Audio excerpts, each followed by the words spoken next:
Just a few words on the panel, the creation of new art schools and their social conditions. Grant just mentioned that this is a panel on the historical conditions, the historical circumstances of various art schools that will be presented later, and the reasons for them being founded and developed into what they are today or what they're not yet longer are.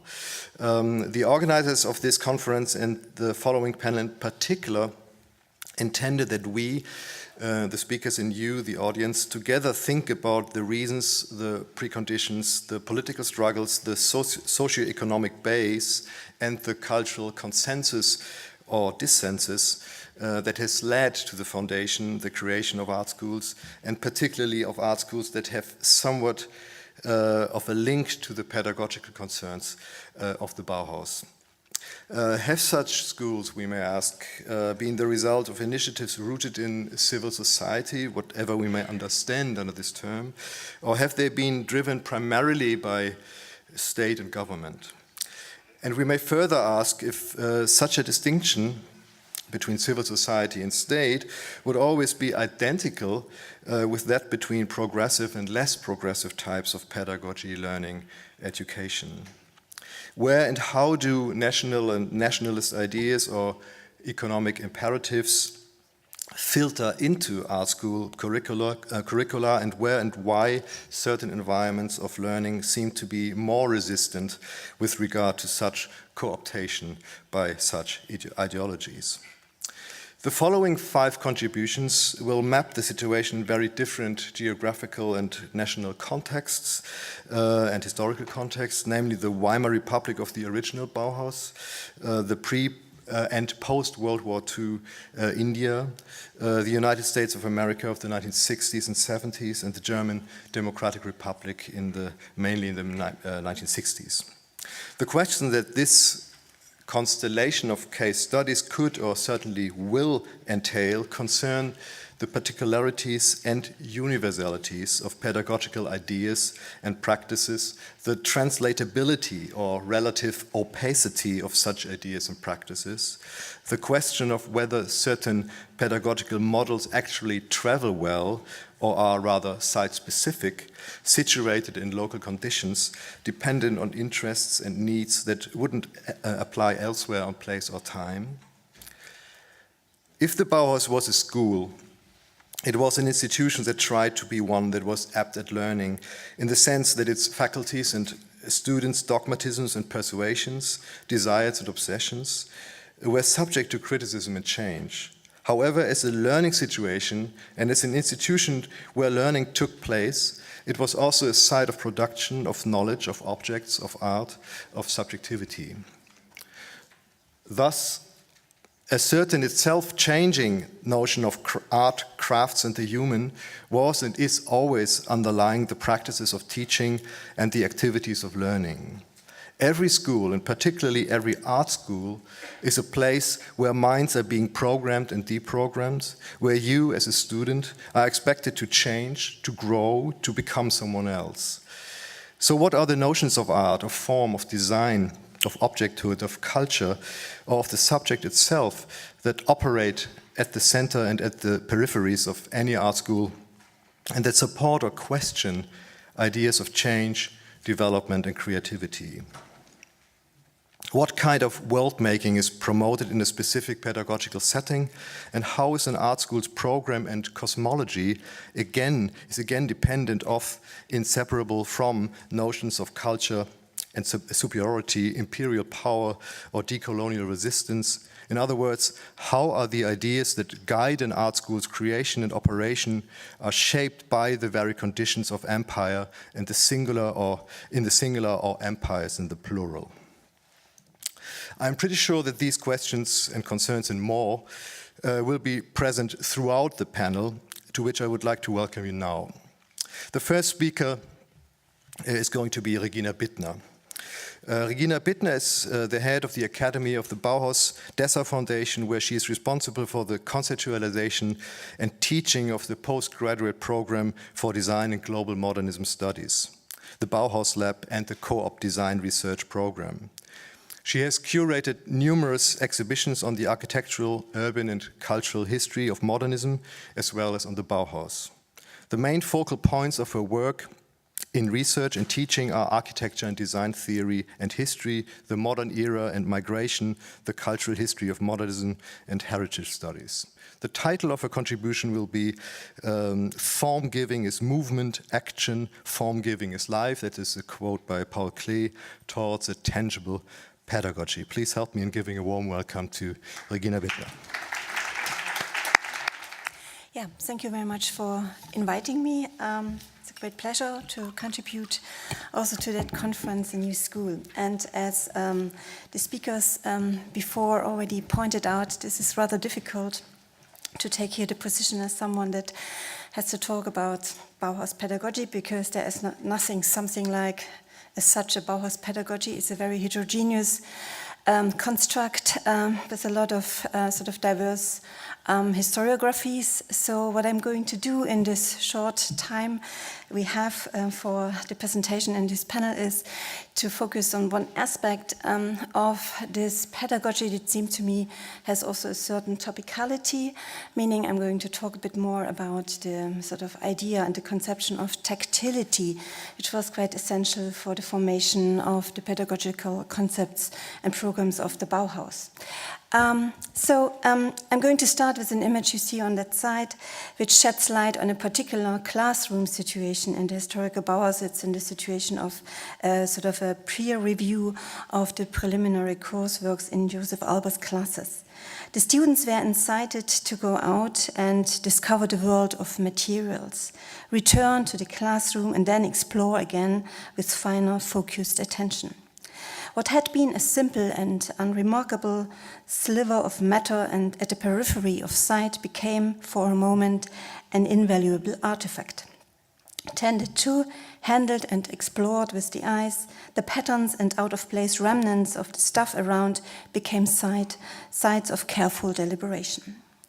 The space for educational reflection was not in the realm of words, but in the terrain where patterns and structures meet materials. Methods of studies included the procedures of touching, tearing, gluing, and overlapping. Albers was not interested in the reproduction of knowledge or the implementation of rules, nor in pure intuition or experienced knowledge, but rather in schooling all the senses. With this approach, he trained the questioning and seeking mind, prompted interest in the perception of the material world, and thus inspired independent observation and formulation. Josef Albers puts it like this, and I quote him, "Knowledge is power. I deplore this proposition as the most dangerous false doctrine, even though many do not see it as such. What is knowledge?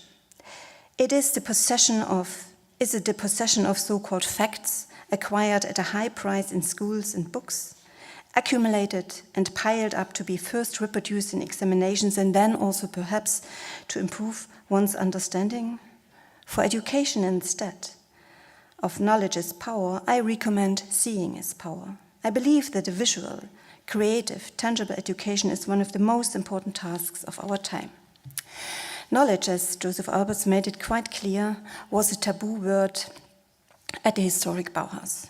After all, the staatliche Bauhaus, founded in 1919, built on a foundation of epistemological skepticism. Founders and students alike were shaped by the harrowing experience of World War I.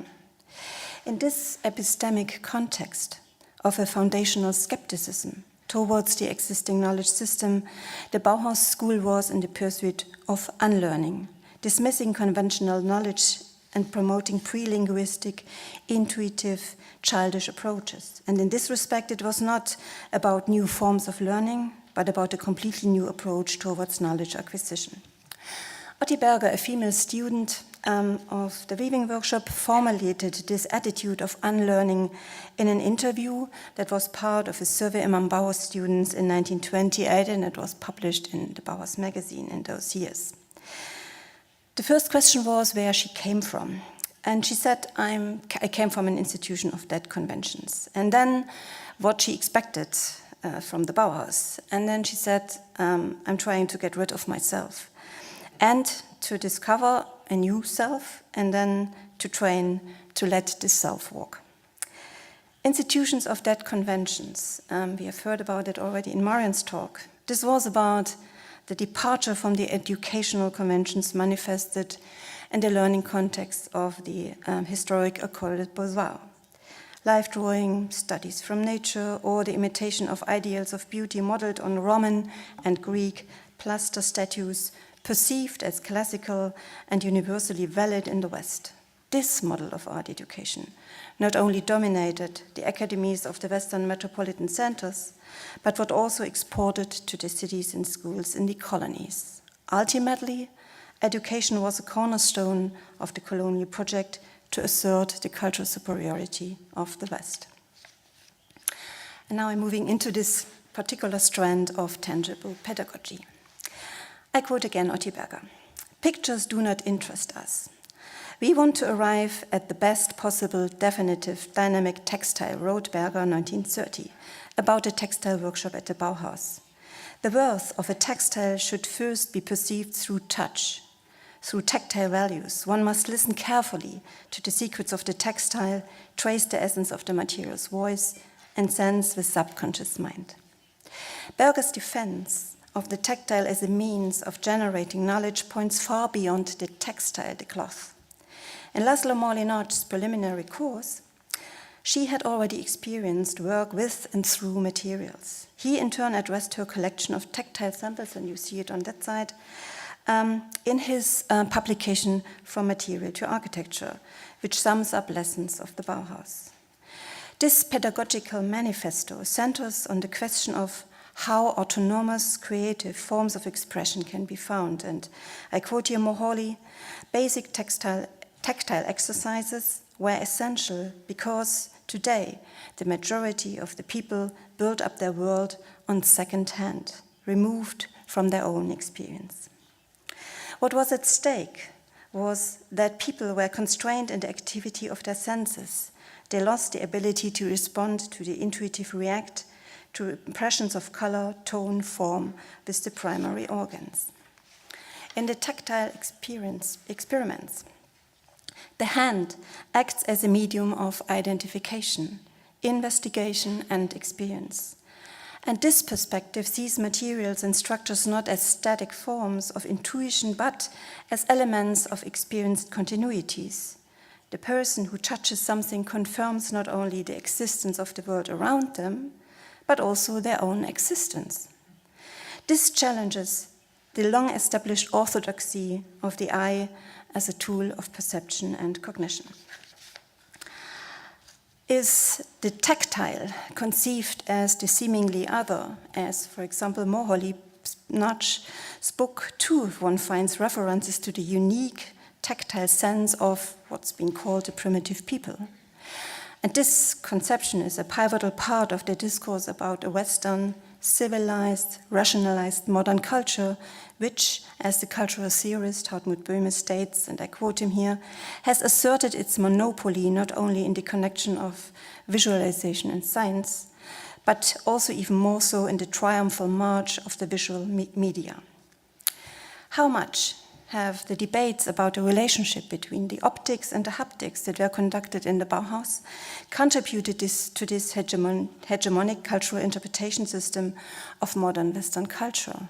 Or did the avant-garde school, quite in contrary, work more on the mixing, on a hybrid ratio and contact zones between seeing and grasping? In their material studies, Albers and Moholy were less concerned with the new essentialism, and there's no time to sort of explore that more. Rather, they saw teaching as an experimental arrangement to investigate and restructure the relationship between seeing, grasping, understanding in a modern society shaped by new media and conditions of perception. And for this reason, material studies and photograms, as you have seen in the previous slide, do not form a contradiction, but testify to exploratory shifts between diverse media and modes of perception. Let me just, sketching out in my final chapter here, few aspects of the afterlife of this idea of tactility as a very sort of important column of the pedagogy. Whereas, on the one hand, the emphasis on sensual training was a critique on the existing system and hierarchies of pedagogy, on the other hand, those experiments introduced at the school were deeply interwoven with other discourses and scientific disciplines engaged with the transformation of the human and its senses under modern industrial conditions. It is not a coincidence that Moholy-Nagy contributed to the Handbook for Labor Science, Handbuch für Arbeitswissenschaften, with an article about the Bauhaus. This handbook was published by Fritz Giese in 1930, and he was one of the leading figures of psychotechnology. He published already in 1920 a book about psychotechnology and Taylor system. He conducted in Halle an institute for applied psychology. And he developed here apparatuses for exploring the tactile senses and exercises for touch. And those exercises were about testing persons for their capacities for different working conditions and requirements. Giese had, beside it, a wide range of interests. So he has written a book about body education and body culture, gymnastics, and even a book about girls' culture, which was quite a phenomenon in the 1920s, part of this sort of rise of the popular culture. But whereas Giese considered tactile exercises part of his qualifying examinations for specific job profiles, as conditioning the humans for the modern workforce and labor market, Moholy trained the tactile senses in order to enable students to complex experiences to liberate and emancipate their minds and their bodies. The difference shows, but also the ambivalence of such pedagogic approaches between dressing, conditioning, and emancipation via cultural technologies. Those became even evident, and this is the image, at the new Bauhaus School of Design at Chicago, where Moholy, under the constant pressure of budget cuts during the wartime conditions, invented his wartime curriculum under the title Better Than Before. And this entailed also the offer for manual training for veterans, physically disabled, in order to help integrating them back into the labor market of the US. Whereas this example echoes the problematics of the early encounters between psychotechnology and sensual haptic training, Josef Albers reclaimed the subversive power of the tactile in the context of the disastrous effects of American way of life and the consumer society in her book on weaving in the post-war times. And I quote her quickly, "Our materials come to us already ground and chipped and crushed and powdered and mixed and sliced, so that only the final in a long sequence of operations from matter to product is left to us. We merrily toast the bread. No need to get our hands into the dust and dirt. We remove the cellophane wrapping, and there is it, the bacon, the razor blade, or the pair of nylons. Modern industry saves us endless labor and drudgery. But Janus-faced, it also bars us from taking part in the forming of material and leaves ill our senses of touch and with it those formative faculties that are stimulated to it." The role of touch, and this is really my final thought, the role of touch come again into view today, referring to radical changes of cultures of perception in the digital age. The design theorist Caroline Höfler observed in her research on the contact zone between the digital and the analog culture in the 21st century an emerging interest in tactile senses. She compared the haptic revolver invented by Microsoft, you see it on that side, with the students' work from Rudolf Marwitz, the touch drum that Marwitz developed in the Moholy-Nagy courses. And I quote Caroline Höfler here, "Such a device aim to strengthen the visual perception of 3D digital worlds by way of tactile impressions. Here, touching materials, structures, textures, and factors becomes increasingly important, especially when the things being touched are out of sight. With this handheld device, a person can sense a variety of materials in a virtual poker game." Höfler concludes, whereas the tactile exercises at the Bauhaus focused on shaping sensory realities, the virtual reality designs deliberately aim to trick the senses, to create illusions. In this respect, the design experiments from Moholy-Nagy and Josef Albers' preliminary courses put forward an almost subversive agenda. They foster not only a mobilization of all senses, but also an act of perception in which the traditional sensory hierarchy is suspended. Hereby, a productive reorientation of visual design can take place, away from the problematic endeavor to generate a real representation of reality, and towards the agenda to enable direct communication between people and materials, which simultaneously reveal their mediatedness. Thank you very much for your attention.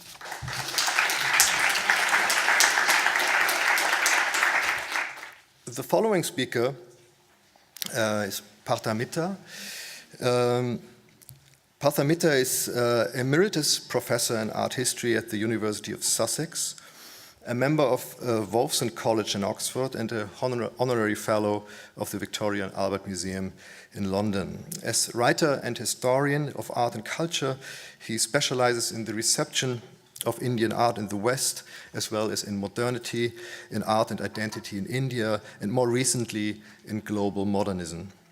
He has held several fellowships and published books and articles on art and nationalism in colonial India and India's artists and the avant-garde. He also contributed to the exhibition Das Bauhaus in Calcutta at Bauhaus Dessau in 2013 and has advised the Stiftung Kunstsammlung Nordrhein-Westfalen in Düsseldorf on global modernism. Please help me in welcoming Partha to the stage. Thank you very much, Tom. My papers are going to be about Bauhaus, but really more about revising art history. Excuse me.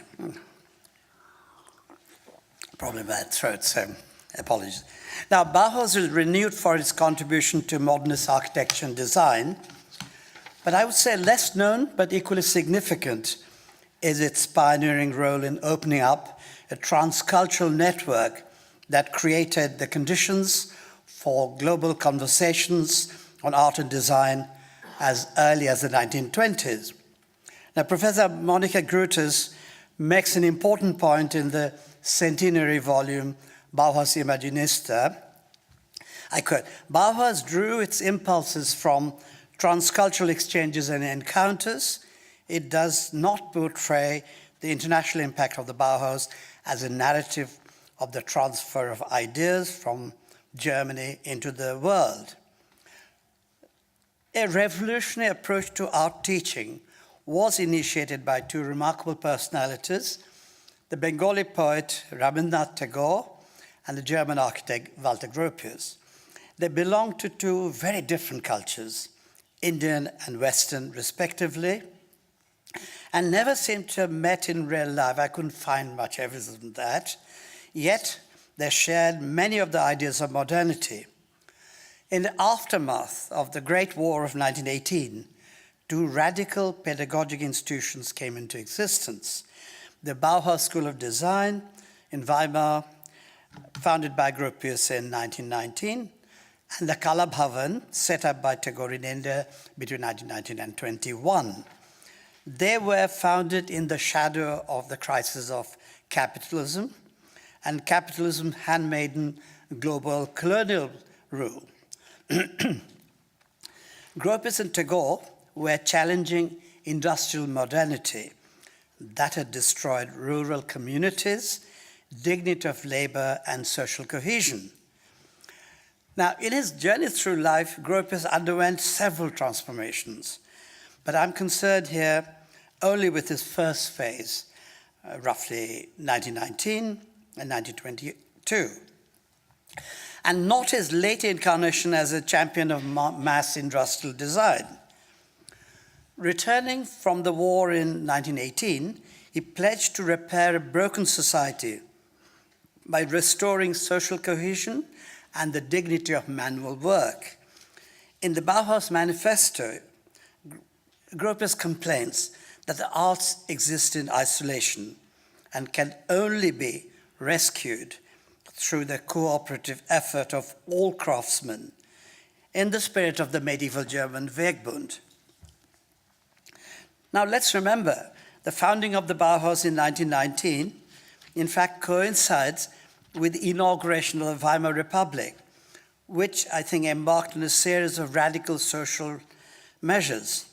I would argue that the openness of the early Bauhaus underlines the short-lived optimism generated by the Weimar Republic. Now, Gropius was impressed with, this is very interesting, William Morris's utopian vision of post-industrial society. In his novel, News from Nowhere, Morris had imagined a post-capitalist future in a harmonious community that sought to rediscover spiritual qualities lost in rampant materialism. Morris actually had also declared architecture as the mother of the arts under which all the crafts flourish, sort of Gesamtkunstwerk idea. This resonated with the German architect, and Weimar came, I think, closest to realizing Morris's own holistic concept of art and society. Now, Gropius insisted on the essential oneness of things that endows creative effort with a fundamental inner meaning. His early Bauhaus appointments aimed at translating his spiritual ideal into reality. Paul Klee was the first to be invited. As Oliver Kaiser has shown, Klee represented the tensions between Western rationalist technology and higher spirituality at the Bauhaus in the early period.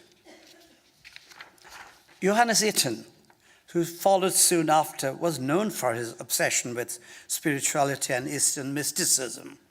Finally, Wassily Kandinsky's essay, Art of the Spiritual, issued a challenge to Western materialism. Let's now turn to Rabindranath Tagore. His pedagogic ideals represented a form of anti-colonial resistance that centered on radical environmentalism at his experimental institution in Shantiniketan. As early as 1909, during the early phase of Indian nationalism, his influential essay, The Hermitage, rejected colonial urban civilization in favor of a rural India that had existed since time immemorial. Now, Tagore's holistic conception of a hermitage university, inspired by ancient Indian thought that nourished emotion and intellect in contrast to the sterile, vocation-oriented colonial education.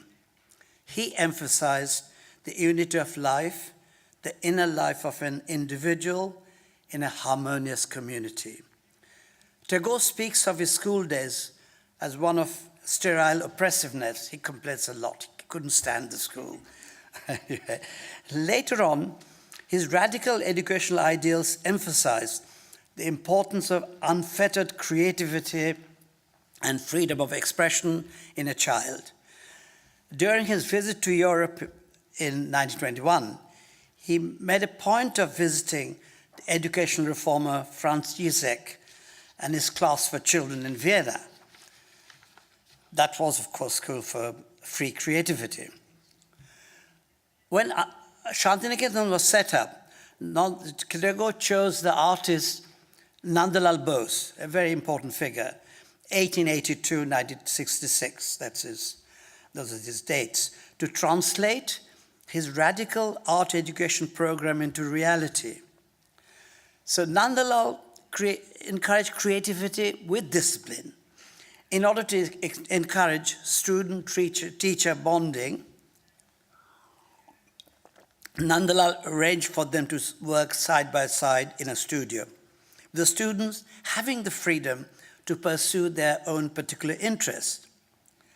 In 1928-29, he assigned a personal instructor to each student, thus aiming to revive traditional Indian apprenticeship under a master. But what's interesting, we find striking parallels in Gropius, who insisted, and I quote, "Art rises above all methods. It cannot be taught." Gropius stressed creativity combined with discipline and friendly collaboration between students and masters. This was cemented by social events such as plays, lectures, poetry, and music, which is Bauhaus very famous. Now, there are significant parallels between the two global figures. But now I want to come to the crunch of my paper. How do we read them? The older art historical model, which was part of the global colonial order, interpreted cultural encounters between the West and the rest as resting on influence and the passive reception of Western ideas.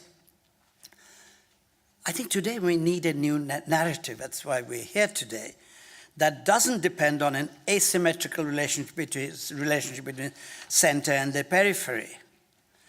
So my short presentation will try and propose a theoretical framework which I hope will enable us to see this global process in a fresh light. Now let's get back to the 19th century. The communication revolution that followed colonial expansion led to the dominance of three languages. These are hegemonic languages: English, French, and Spanish. Portuguese, little less. That disseminated worldwide, spread worldwide through print capitalism. Printed text, but also printed images. I have called this phenomenon virtual cosmopolis, a world of the imagination, which brought center and periphery closer, offering the conditions for global conversation that were not dependent on colonial power relations. Many of the main actors never met each other, and that's the important point, but they exchange ideas through printed texts and images, thus creating the essential conditions of modernity. Now, I would interpret the term cosmopolitan here as a form of global circulation of information. Asymmetrical power relations didn't prevent the free flow and cross-fertilization of ideas between the center and the periphery on the level of virtuality that we need to remember. So, the virtual cosmopolitans in the colonies may not have had the means to travel, but they were able to engage with printed texts and images emanating from the center. Now, a number of years ago, Benedict Anderson had spoken of the idea of the nation as an imagined community. I want to extend his notion, to a different area, to propose an imagined global community. Virtual cosmopolitanism facilitated the reception of Western ideas in the periphery and in the colonized nations. This was an active process that centered on the agency of the colonized. But what struck me most forcefully while working on this paper is that such global exchanges were by no means unidirectional. Ideas flowed both towards the East and towards the West. I don't have time to give you examples at the moment, but there were many. One such instance, if I can mention, is the role of Indian philosophy, the Upanishads, in the works of abstract artists like Kandinsky, Malevich, and Mondrian. Now the next question is, what theoretical underpinning can we deploy to make sense of these cultural exchanges that are not prejudged, vitiated by a dependency syndrome? That was a colonial obsession. I turned to the Russian critic, Mikhail Bakhtin, who coins the term dialogic to describe a continuous dialogue with other works of literature. The process appropriates the words of others and transforms them according to one's own creative intentions. This is an intertextual process. It's dynamic, relational, and engaged in endless redescriptions of one's own world vision. Now, the concept that Bakhtin applies to literary texts could be a very useful tool for our cross-cultural analysis of visual art. The particular merit of the dialogic method is that it allows for the coexistence of different approaches in a relativist way. It doesn't set up an essential hierarchy of ideas, very much the colonial discourse, for instance. So I'm going to conclude. Virtual Cosmopolis is an imagined community created among strangers through the print medium with a sense of common project, the project of modernity. It enabled intellectuals in the East and the West to discover each other's cultural products, such as art, philosophy, and literature, giving rise to a new global community that was engaged in creating what I might call, I call the hybrid, multipolar universe of modernity. And the Bauhaus was one of the striking products of this global conversation. Thanks.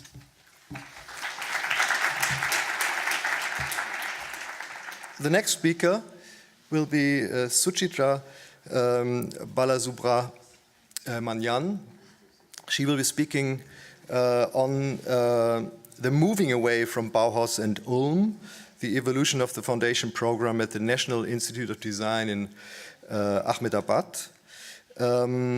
Suchitra teaches at the School of Design at Ambedkar University in Delhi. Her research, guided by historical and sociological perspectives, centers on 19th and 20th century craft and design in the Indian subcontinent. Her doctoral work explored the warp and weft of the local global contexts of modern design education in India against the backdrop of decolonization and Cold War diplomacy. In the area of craft studies, Suchitra's last curatorial research project was on the brocade saris of Banaras at the National Museum, New Delhi in 2016. Her publications include Design in India and National Institute of Design for the Bloomsbury Encyclopedia of Design, and Craft and Design in the Hindu Way of Life in the Bloomsbury Encyclopedia of Asian Design. Please, the floor is yours. Welcome.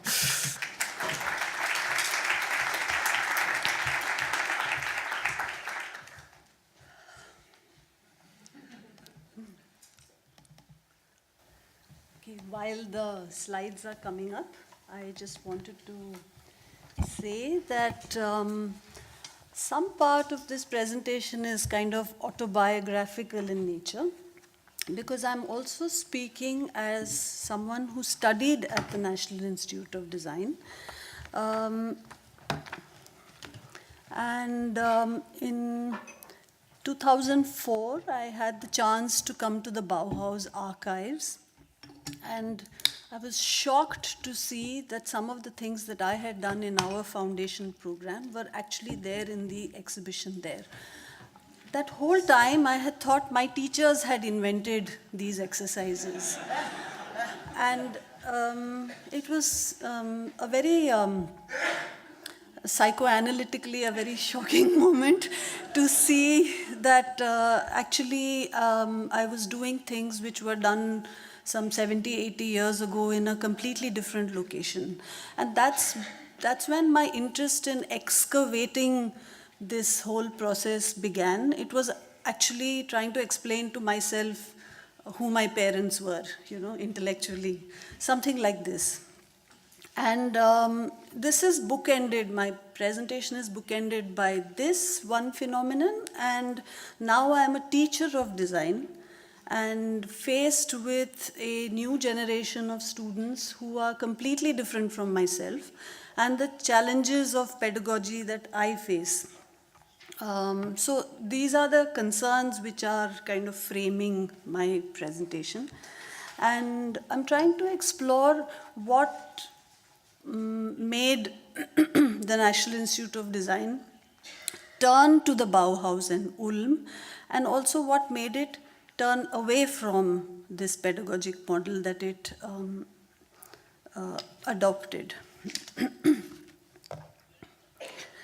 So the National Institute of Design came into existence in 1961. India had just become independent in 1947, and the whole project was to build a new nation and a new citizen. And design was imagined as a crucial way of doing this. I need to remind us that this was the time when new professions were introduced into India. One new profession was management. The second was design. A third was architecture and engineering, but in the colonial period, we had some history of engineering and architectural education, so they were not so new. But design and management was transplanted into India to build this new nation. So this was midwifed after independence by the presence of several Euro-American countries who decided to become interested in the rebuilding of India. It's another project to understand what was their interest in coming to India, but I won't dwell on it much. So the introduction of new professions is very critical to the introduction of modern design education. And if you see images of undergraduate work at the National Institute of Design, I'm just showing you a few. It gives the impression that we borrowed wholesale from the Bauhaus and HFG Ulm, and that the contents of the preliminary course and the basic design course at Ulm were transplanted into India.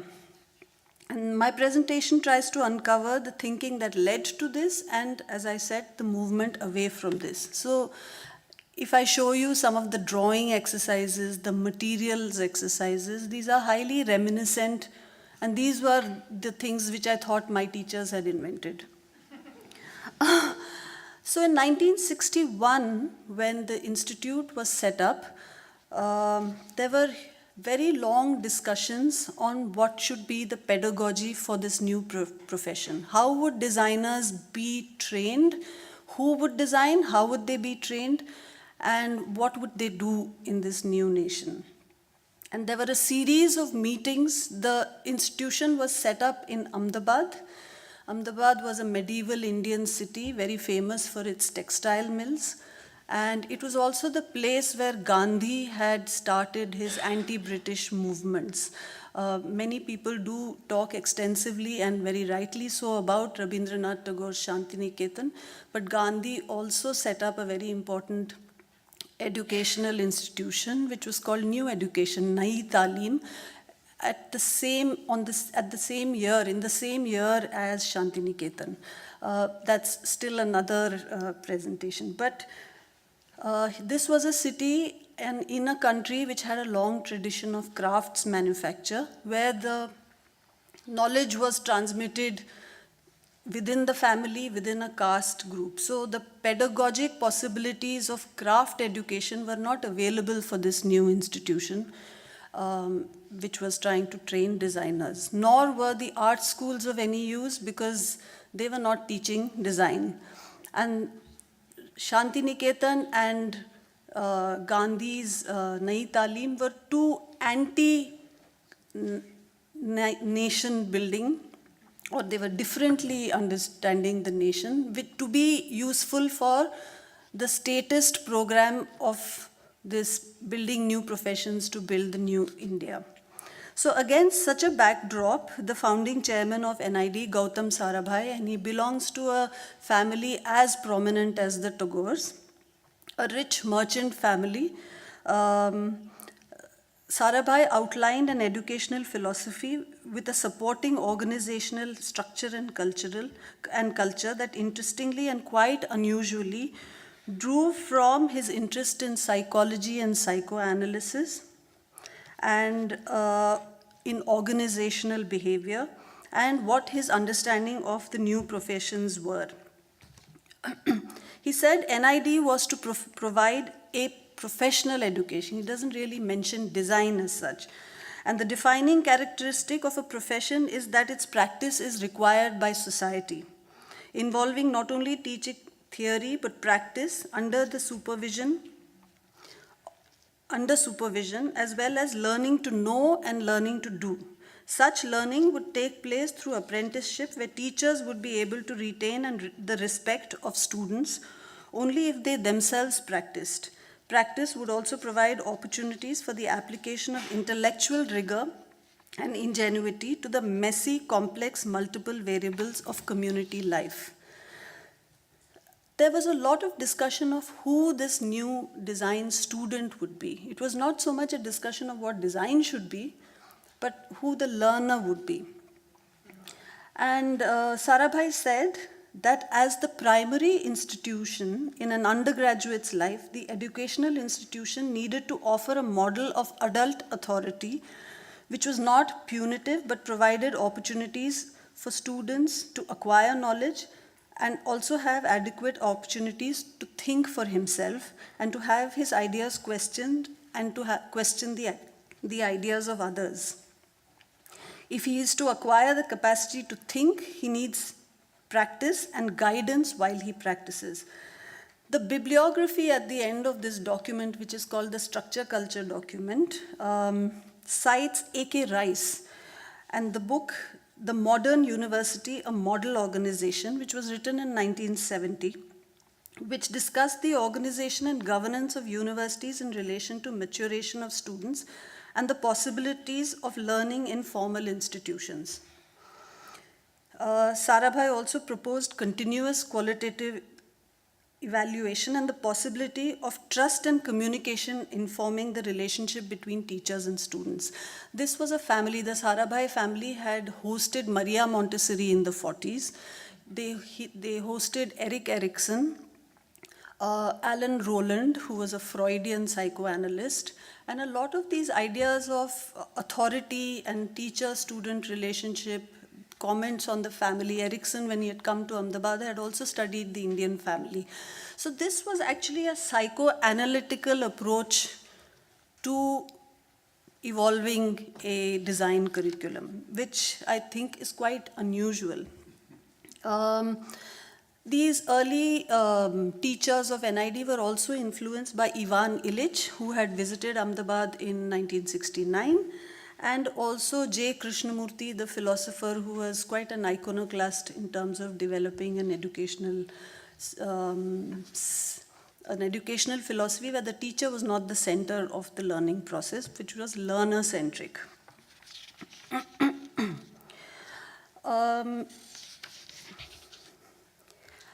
In 1964, the government of India was assisted by the Ford Foundation, and here's where Cold War cultural diplomacy comes through, where the Ford Foundation decided that India needed to be protected from communism in order to keep the world free and India free and democratic, because the rise of China, our next door neighbor, was very worrisome for the larger global order. So the Ford Foundation funded the travels to India of a number of design teachers from a variety of institutions. From America came Charles Eames, principally, and from the Basel School came the graphic designers. Adrian Frutriger came, and a host of other teachers who had received training from the Bauhaus masters. And they began to teach the first group of teachers of design at the NID. And you can see some of the kind of work that was done, which is very reminiscent of what was going on first at the Bauhaus, then at Ulm. That person with the tie and a beard is Gautam Sarabhai, and his sister on his right, Gira, who were the first directors of the NID. And Gira trained in Frank Lloyd Wright's studio. So you can see the kind of influences. At this point, the NID's connection with HFG Ulm began, funded, and the teachers from Ulm came to NID with the funding of the Ford Foundation, and which began with the visit of Hans Gougelot to NID in 1965. Gugelo observed a society where the influences of the technologically oriented West were colliding with the society which was in the process of creating a secular state based on socialism and economic planning. A society which had the strong inclination to build on existing values for as long as possible instead of turning to the new. And he recommended adapting the basic design course, which the first teachers did. This was a display of the work of the first teachers. This framework was developed for the first batch of students which joined in 1970. By 1975, the limitations of the Bauhaus-Ulm model was already becoming apparent. There was something very vital lacking.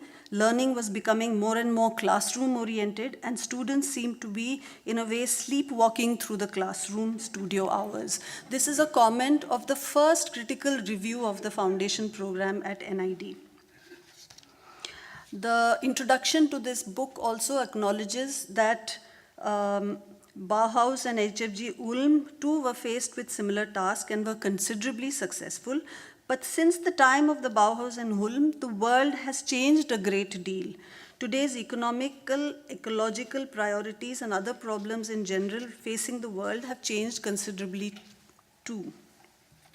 The Indian family, community, and religion, along with the school system, the author of this book, Bhandari, felt, provided a rigid and regimental setting for in the early impressionable years of childhood. So see again this very psychological approach to understanding the learner. And this leads to a great deal of approval seeking, which initially curtails one's tolerance for confusion or ambiguity, which is an inseparable part of the exploratory process of learning.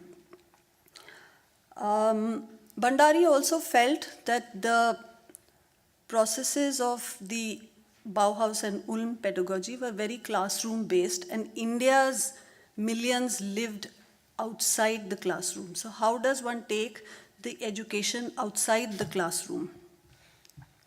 And this is when the first shift came in the form of the environmental exposure course, which marked an ethnographic turn away from the Bauhaus and Ulm. So students were taken out. I also went out of the classroom. This was really an invention of my teachers.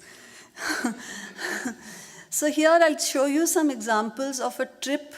This is in 2010. So from the 80s, this development took place of leaving the classroom, leaving the kind of materiality-oriented exploration that Regina pointed to in the workshops and in the classrooms, and moved outside into the city, into the village, and into the country. So the classroom to campus to city to country. This was the kind of expanding idea of education that began in the foundation program. So you can see the ethnographic study of how people lived, what was their relationship to the natural world and to the animal world, what crafts were practiced, how were animals looked after, what were the objects and implements which were used in these settings. So trying to use the exercises of visual literacy, visual observation, photography, drawing, the manual skills into studying those worlds that lay outside.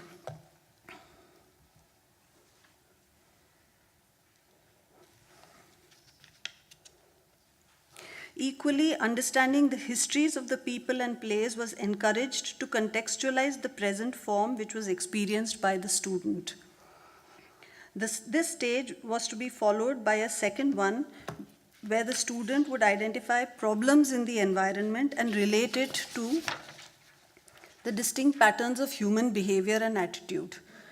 This course provided students with a deep first-hand insight into real-life situations with a cumulative result in terms of understanding the city as a whole in many parts. The city-based environmental exposure was extended to the village, and it was an idea of extending the Gestalt principles that were learnt in the perception exercises so that the world was not looked at only as parts, but also as a whole. So this is the study of Ahmedabad. It's also a city which is prone to violence, inter-community, inter-religious, Hindu-Muslim violence. So this also became a way by which the political and social realities in which design had to be practiced was brought to students. So the NID's foundation program has since been revised many times, though this basic framework of both the Bauhaus Ulm exercises, which extends to about 6 or 7 months, as well as the outdoor kind of training which takes place for an equal amount of time, has been retained. The ironic part of this is that this process of learning and teaching was never accepted by India's university system. This was also combined with a process of evaluation where there were no exams, no grades, and each student had only qualitative evaluation. So we were not actually compared to each other. It was only an account of the student's own progress through his or her own learning. This system without grades and evaluation, quantitative evaluation, was never recognized by the Indian university system till 2014. 50 years after the foundation program was established in the National Institute of Design, the institution was recognized as an institution of national importance and was finally given the authority to award degrees. Till then, all of us, me included, had an education which was never recognized in India. That is the irony of it. Now we have, in order to meld in with the university, the neoliberal university, we have grades and marks, and we can actually do PhDs, which we were not allowed to do because no university would recognize our qualifications. So after the school certificate, none of us have any documents which allow us to be recognized in India's academic world. As I said, I'm now a design teacher, and very recently we had two phenomena. One is that the quality markers in India's design education system is going to be decided globally, mainly by British educational institutions, which will tell us what is quality design education. The British Council is now mediating a series of meetings which will develop a framework to recognize Indian design teaching. That's one. The second is that the University Grants Commission, which is the institution which oversees Indian university, has decided that all university courses would be based on learning outcomes, and that we'll have to structure our design teaching in terms of the learning outcomes of programs and courses, to the extent that every assessment has to be expressed in terms of learning outcomes, and we have to give evidence to the University Grants Commission of how the end term evaluations conform to the to the learning outcomes. I'm mentioning this because to give you an idea of the kind of pressures design education is now up against. The neoliberal university in India is also a global entity seeking to be globally competitive. It is less interested in contextualizing its education to Indian conditions, but is seeking to give education which is contextualized in global conditions so that Indian students would be able to work anywhere in the world.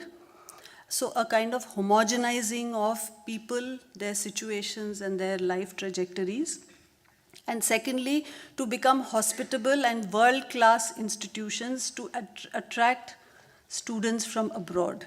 So in such context, design education in India is under great challenges, and a new learner who is actually more inhabiting the virtual digital world, whose education and ways of learning are less connected to teachers, real breathing, living teachers, and into a digital format of learning poses great challenges to this kind of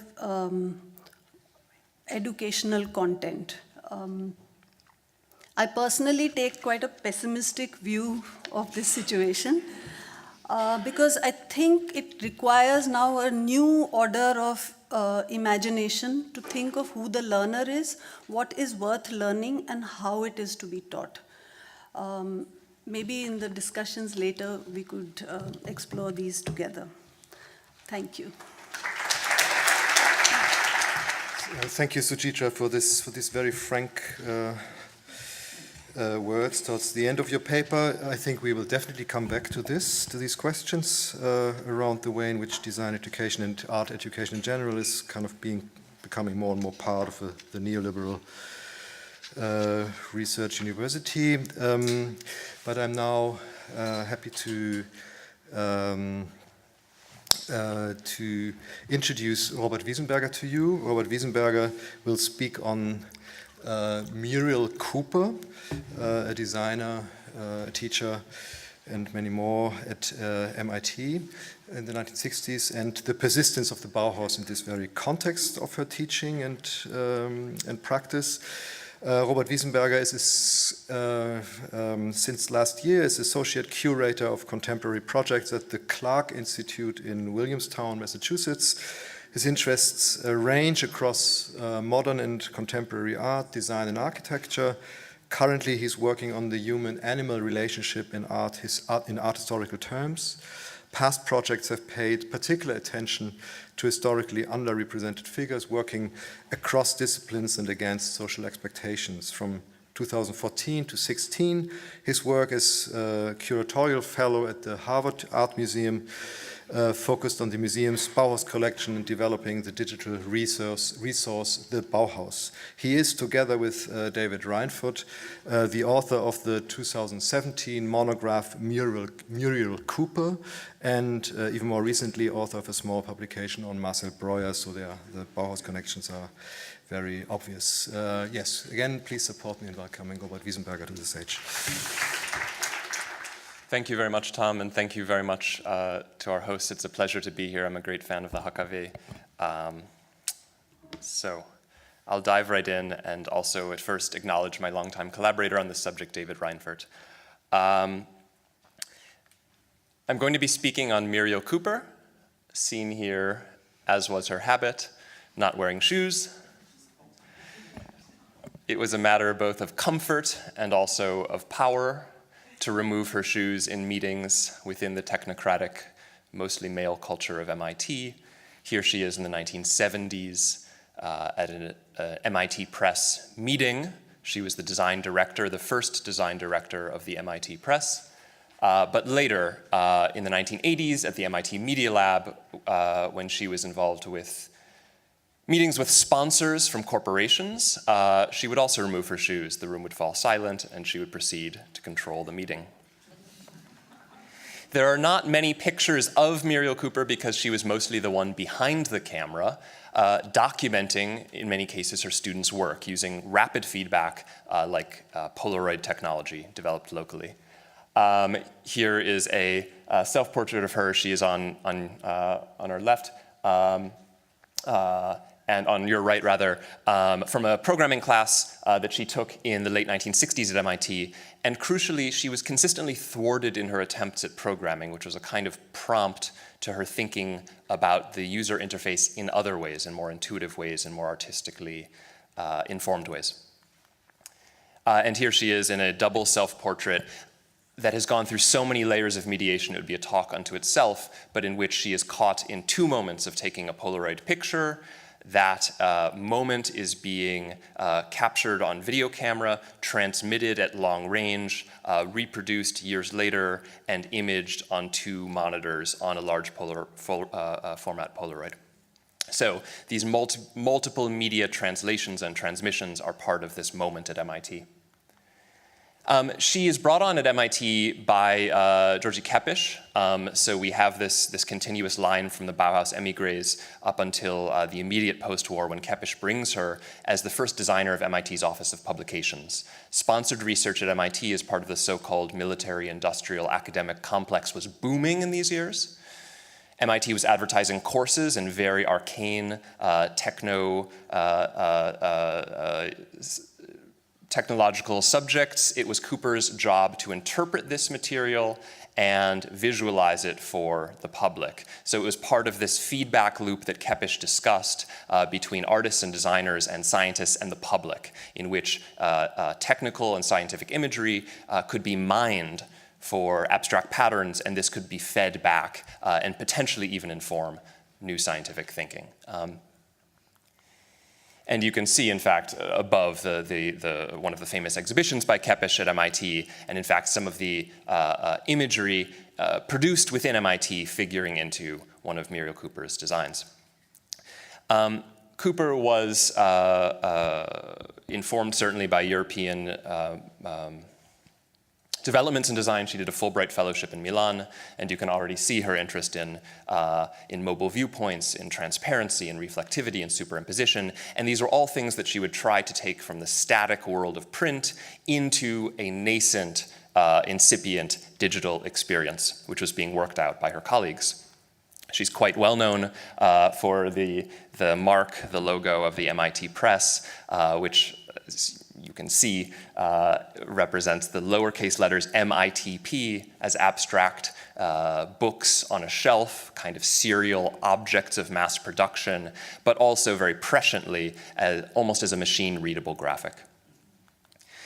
The book for which she is quite well known among the nearly 500 she either designed or oversaw, and the latter, this idea of overseeing, creating a design program, creating design systems, is probably most relevant to her work. That is to say, she was not a master typographer or even a technological genius. It was largely about creating systems and creating environments within MIT that brought together the arts and technology into a productive dialogue. But this kind of doorstop of a book, this translation of Hans Maria Wingler's Das Bauhaus, Weimar Dessau Berlin, to which Chicago was added, became this kind of idée fixe for Cooper that she made and published in 1969 and revisited over the years.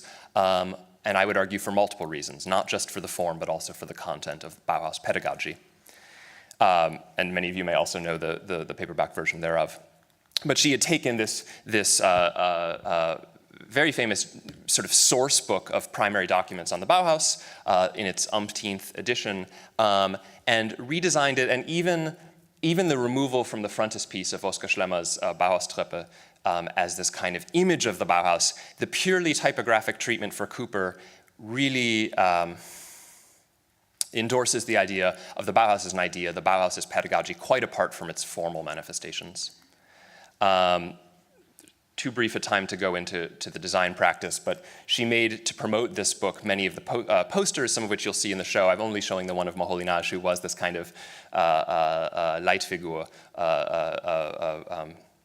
champion in her mind in terms of media experiments. But even this Bauhaus book was revisited subsequently, privately, and in her classrooms in multiple forms, whether it was this simultaneous mosaic-like view all at once of what would have been a linear book object, or even a film of the Bauhaus book, seen rapidly, exposing its structure, exposing its contents, exposing its important people and images, and also as pure data, as stacks of manuscript information to be disciplined, to be translated by the designer, who provided this important role as a kind of interface between research and an actual digestible form of information.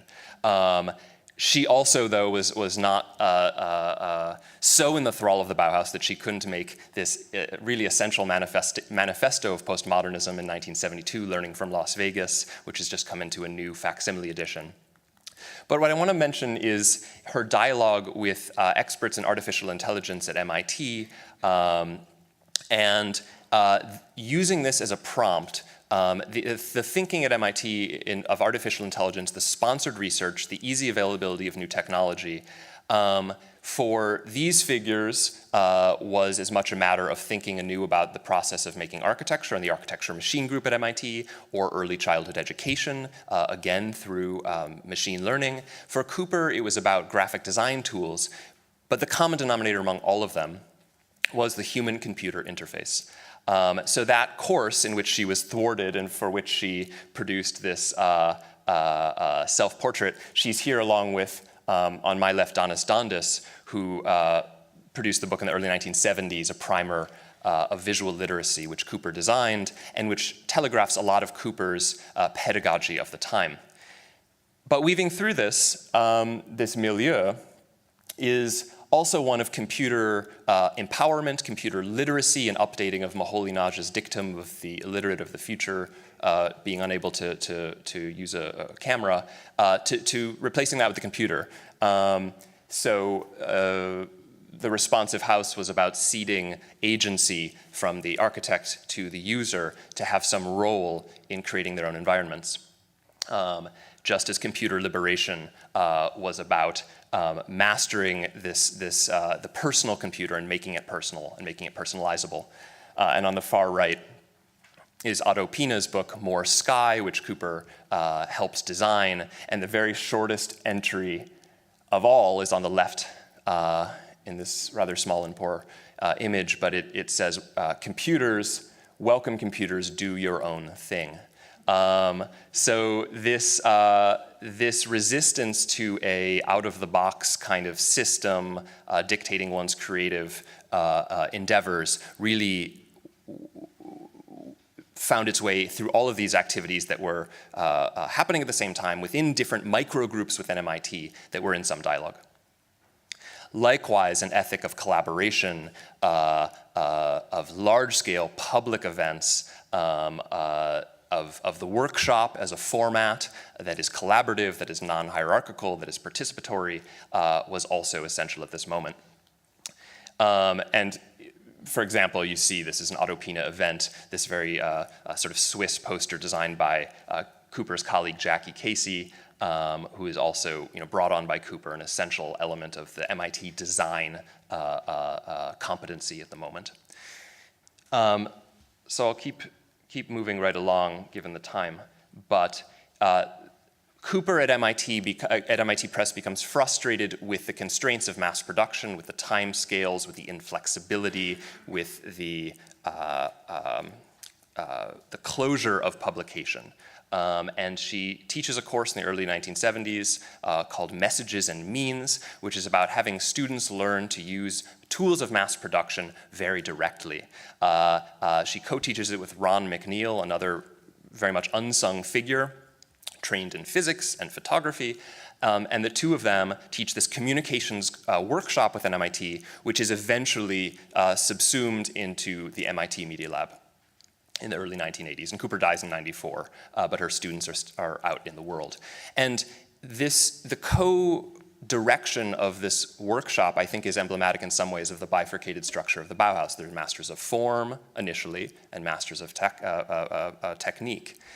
And form was Cooper, and technique in many ways is Ron McNeil. But the students they produce embody both, in the same way that the Bauhaus in some ways produces its new masters with people who can think both aesthetically and technically. So within MIT, this was also a moment of Kunst und Technik, eine neue Einheit, these things coming together and producing students who were very technologically savvy and also had a sense of aesthetics typographically and a sense of how things should feel on screen, that they should feel. I mean, we were talking about tactility, so this idea of the interface and how we work with it, and that it should be accessible, and this almost Fingerspitzengefühl, this idea that we can really have an experience, sensory experience with our technology, which of course is second nature now in the age of Apple and so on, but is really a prominent discussion at this moment.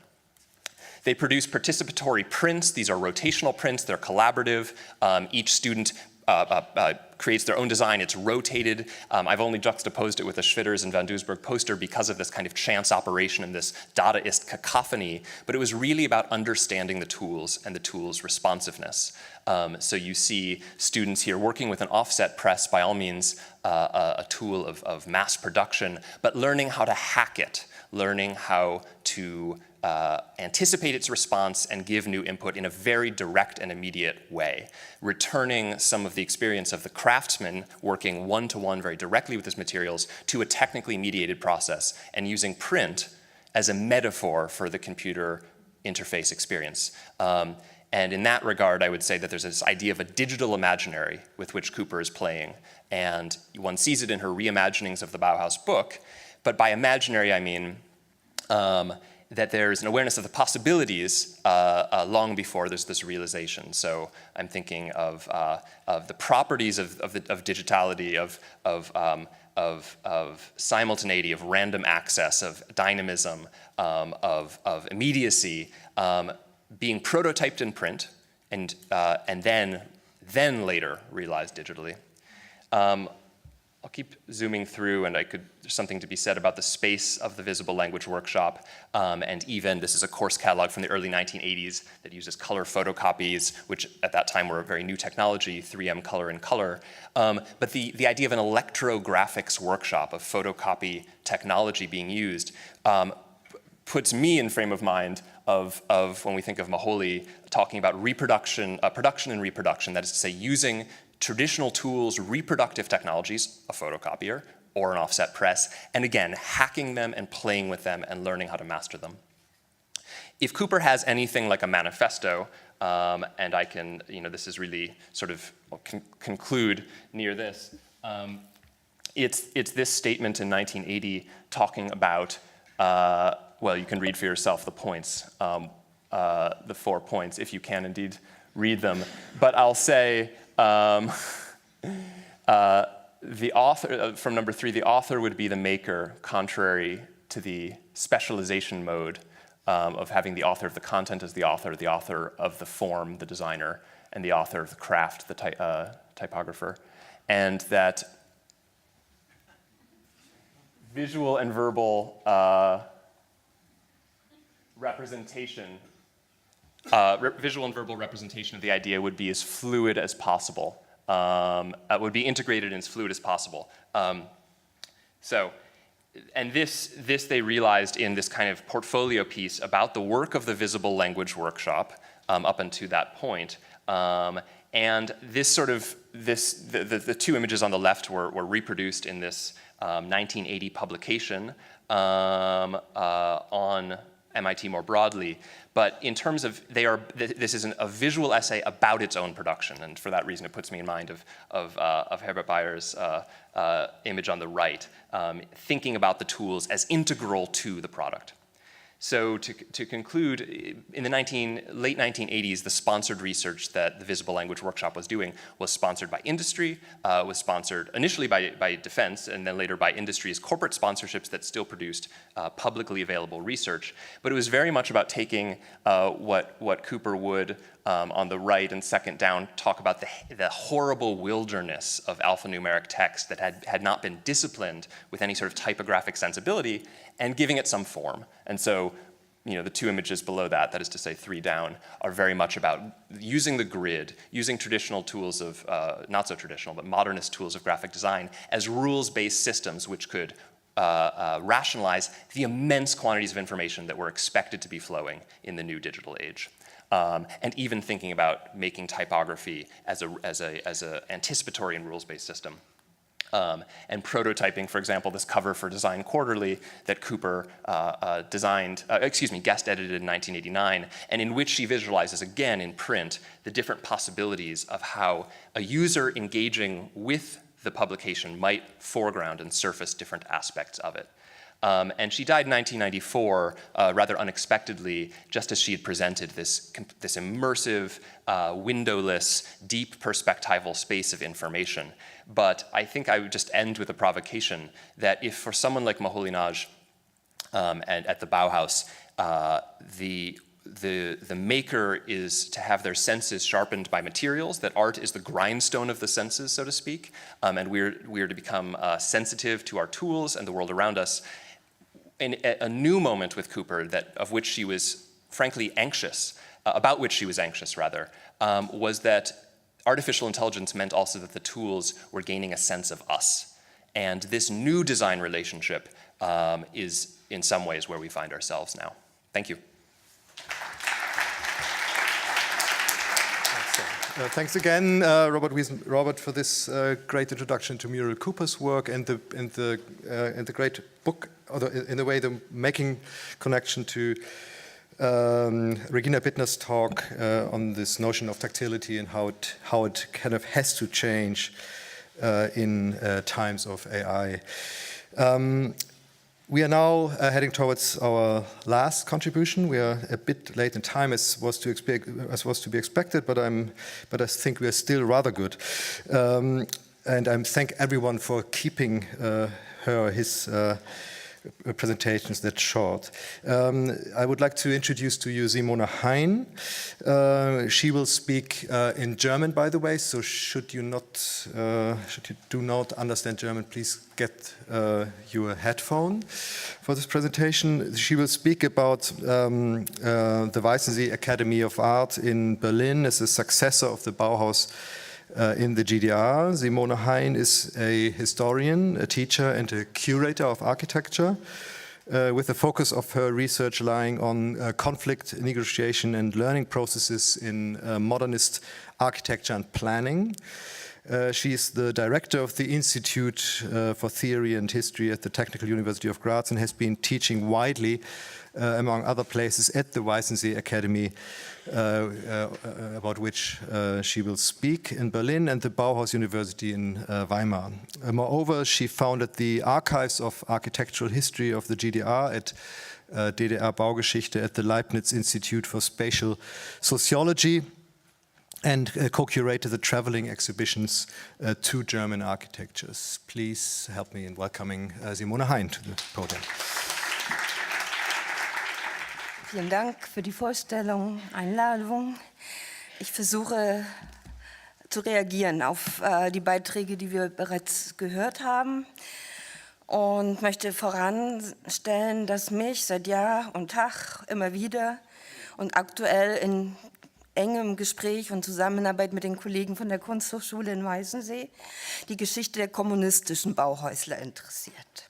Die hat eigentlich in der Historiografie, in der Forschung noch keine Rolle gespielt. Wer kennt schon Hajo Rose? Also einige Werke sind in letzter Zeit aufgetaucht. Und mein Ansatz ist, an einem Beispiel, an einem ganz prominenten Beispiel, etwas in den Raum zu stellen, zur Diskussion heute. Das ist ein Beginn eines Gespräches, was auch sozusagen ein neuer Aspekt an der Geschichte des Bauhauses selbst und der Lehre und der Rezeption des Bauhauses vielleicht sein könnte. Ich fange mal damit an, dass ich sage, eigentlich muss die Rede sein von einer multiplen Verblüffung. Mitte der 60er Jahre spricht sich im Westen unter den sozusagen den prominenten Vertretern vom Bauhaus und Industrial Design herum, dass es in der DDR überraschenderweise hinter dem eisernen Vorhang sozusagen 7 herausragende Designhochschulen gibt. Und von diesem Moment an beginnen sich sozusagen bestimmte Besucher die Klinke in die Hand zu geben. Also Richard Neutra ist der Erste, der die DDR besucht, und es gibt dann immer auch Fotos im Netz von Richard Neutra, showing this, also er war 4 Wochen ja im Bauhaus in der Mies-Ära, oder halt sozusagen als Zwischenglied. Und dann ist immer die Rede davon, sozusagen auf diesen Webseiten Neutra mit Bauhäuslern im Gespräch, mit Studenten. Das sind aber keine Bauhäusler, sondern das sind Studenten der Kunsthochschule in Berlin-Weißensee. Was also Mitte der 60er Jahre plötzlich im Raum steht, ist das praktisch aus dem Nichts eine hochschulpädagogische Praxis im Osten orientiert, die vor allen Dingen besser als sonst in Europa auf industrielle Formgestaltung ausgerichtet ist. Und es gibt ein Curriculum, auf das ich zu sprechen komme, sozusagen das so als das perfekte Antwort auf das Bauhaus, und zwar das Hannes-Meyersche Bauhaus, wahrgenommen wird. Also es gibt einen Briefwechsel, Gropius bestätigt das, dass er ist baffelt. Und ich betone, ich bin auch immer wieder bei meinen Recherchen, bei meinen Untersuchungen, die relativ frisch sind, weil es gibt erst jetzt Zugang zu einem bestimmten Archivbestand. Ich bin immer wieder auch überrascht, wie verrückt tiefgründig das Verständnis ist des Bauhauses, und die dieser Mann entwickelt hat. Auf den werde ich fokussieren. In der Mitte dieser Gruppe vor der Kunsthochschule in Weißensee aufgestellt befindet sich Selman Semanagic. Bauhausdiplom Nummer 100 bei Mies van der Rohe, 1,5 Jahre Hannes Meyer, Neutra gehört, bei Hilbers einmal Diplom gemacht und bei Mies studiert und über das Diplom hinaus bis zum finsteren Ende auch als der letzte Vorsitzende der kommunistischen Studentenfraktion da in Steglitz am Bauhaus geblieben. Also gibt eine Kontinuität auch von ihm aus. Das heißt, das ist dieser Mann, ein Bosnier, und das ist seine seine vertikale Brigade. Das ist das kleine Häufchen sozusagen von Architekturstudierenden, das er über 15 Jahre geführt hat, quer durch, beginnen mit seiner Tochter, die damals im ersten Semester war, das im Jahr 1970 aufgenommen, sozusagen quer durch alle Studiengänge.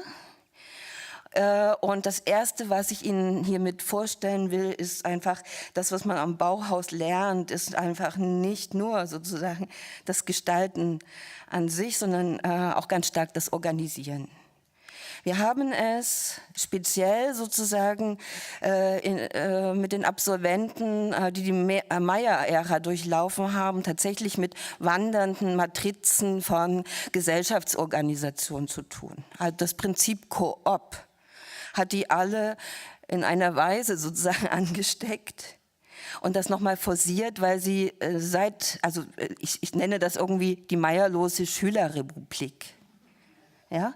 Also erinnern Sie sich, Schlemmer sagt mal, der letzte Kriede Meyer ist sozusagen die lehrerlose, führerlose Schülerrepublik. Genau dieses ist wahr geworden, und sozusagen diese Organisationsstruktur kombiniert sozusagen mit der Vorstellung, demnächst einer Planwirtschaft mit Gestaltung zu dienen, sozusagen hat so ein Netzwerk entwickelt, das ein bisschen zu diesem Phänomen beigetragen hat, dass überall, wo einer von denen war, und in der DDR haben 50 Bauhäusler gelebt, ja, überall, wo einer von denen war, haben sich sofort vertikal und horizontal Koop-Brigaden gebildet, und die haben irgendwie die Gesellschaft angesteckt, infiziert geradezu mit der Bauhausidee, obwohl sozusagen die politischen Verhältnisse durch den Stalinismus eigentlich feindlich waren. Und dieses Anonyme, diese Fähigkeit völlig unterzugehen, sich sozusagen dienend und strukturell in wichtige Prozesse einzubringen, ist sozusagen eine Tugend, die ich herausstreichen möchte. Und zwar eigentlich, ich zeige Ihnen nur mal das, nur als Erinnerung, und das ist eine Vermutung, und das muss die Forschung künftig noch näher untersuchen. Das ist sozusagen Koop 2. Das ist einerseits, das ist ein Werbebüro in Amsterdam, gegründet von 3 Bauhäuslern, die in der Emigration sind, rassistisch verfolgt, und Hajo Rose dabei als Kommunist. Hier sehen wir denjenigen, der standrechtlich erschossen wurde von der SS, weil sie haben nicht nur Form gemacht und unter anderem an der Neuen Kunstschule in Amsterdam auch unterrichtet, sondern in der Aktentasche war immer die Kamera dabei, und hier haben wir eine andere Form von Technologie. Die Kamera war Augenzeuge der Verbrechen in der Stadt, sie dokumentierte die Bewegungen also sozusagen als illegales Auge der Truppen, der Nazitruppen. Und sie war auch später bei den Leuten, die aus Koop 2 dann zu Magnum gegangen sind, dabei auf der Seite sozusagen der Araber im Algerienkrieg.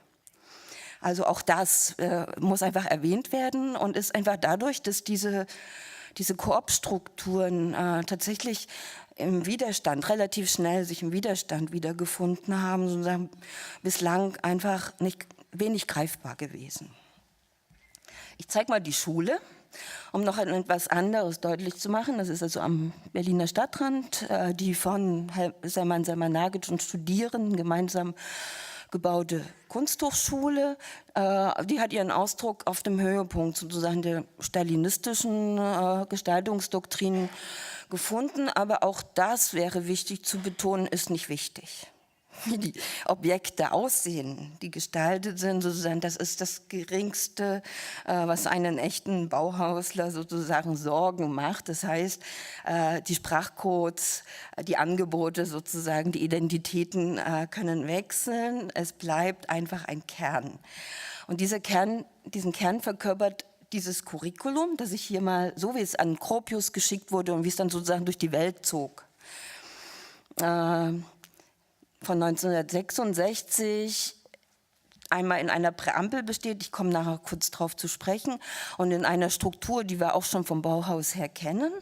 Und hier mit diesem gelben Korridoren die Syntheseleistungen betont.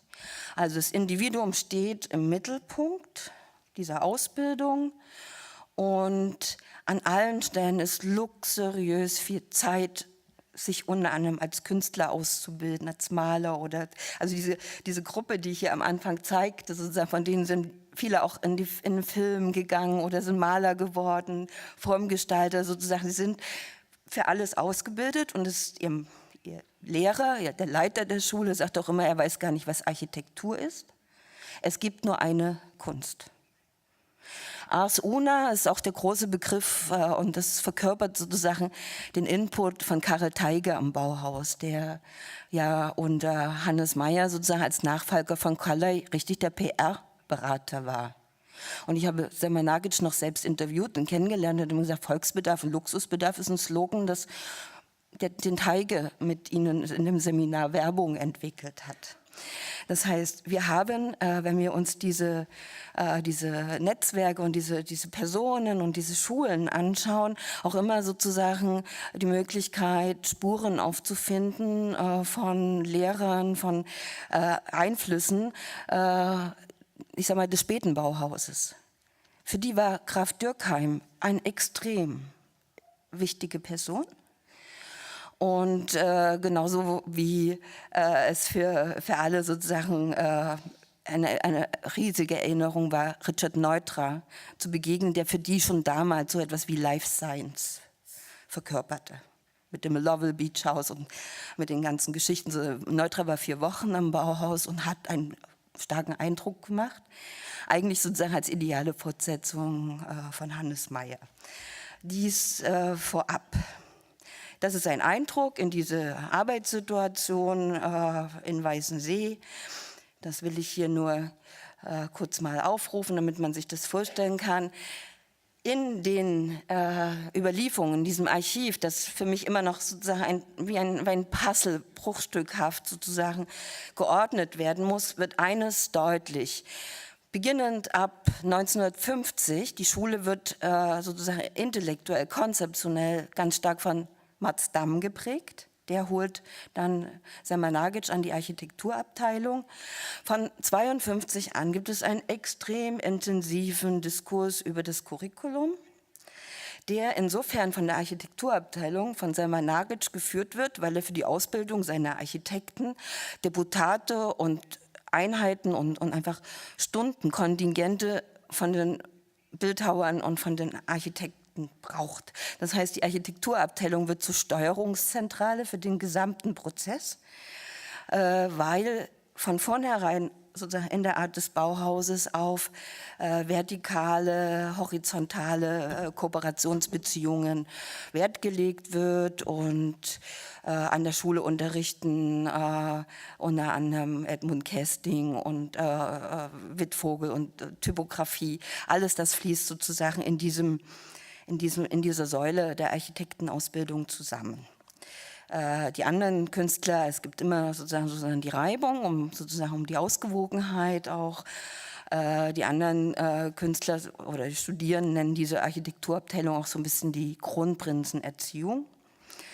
Weil, ja, also das ist in der Tat sozusagen das kompletteste Programm, was ihnen angeboten wird.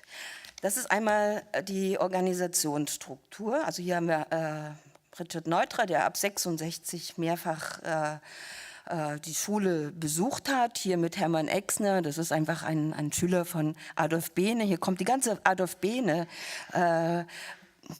Gründungsprogrammatik, kommt praktisch über Hermann Exner und Neutra sozusagen in diesen 50er Jahren in der DDR an.